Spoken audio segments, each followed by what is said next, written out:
finir avec les chiffres, mais vous disiez 40% de dépôt des notaires. Il y a bien sûr des successions. Je ne voudrais pas faire une remarque morbide, mais les successions ont probablement été un peu plus nombreuses avec la pandémie. Il y a aussi, évidemment, et c'est plutôt la bonne nouvelle, l'augmentation des prix de l'immobilier. Et ça, vous le mesurez? Des prix et des transactions. Il y a beaucoup de transactions immobilières. L'immobilier résidentiel se porte plutôt bien, d'ailleurs, globalement. Les prix...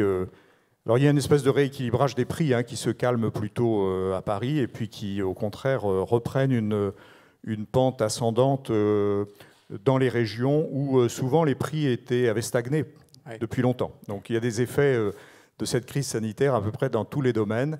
Et on voit effectivement les marchés repartir, le marché de l'immobilier dans les zones rurales ou dans les villes moyennes, où les prix stagnaient depuis très longtemps. Donc c'est vrai que les deux moteurs étaient très très actifs, à la fois les dépôts des notaires et les livrets.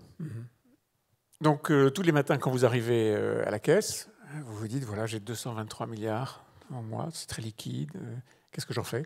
Donc comme je vous disais, on essaye de l'investir le plus à long terme. On a vraiment une activité de transformation. On a en particulier une allocation action assez élevée, puisque sur ces portefeuilles de placement, on a près de 25% investis en actions. Ce qui est assez rare chez ce qui est assez rare, ce qui est beaucoup plus élevé que la plupart des investisseurs institutionnels français, qui sont, pour des raisons qu'on connaît bien, comptables, prudentiels, etc., à des niveaux d'allocation action plus modestes. On a souhaité maintenir une allocation action très très forte. Vous pouvez vous affranchir de cette contrainte prudentielle ? On a des contraintes prudentielles, mais c'est un vrai choix stratégique de long terme assumé. Et donc, ça fait de la Caisse des dépôts un actionnaire important de beaucoup de sociétés françaises cotées. On a plus de 50 milliards d'actions, principalement françaises. C'est bien naturel pour un établissement public. On a à peu près 2/3 sur le marché français. Et puis le reste essentiellement en Europe, avec des petites diversifications hors d'Europe.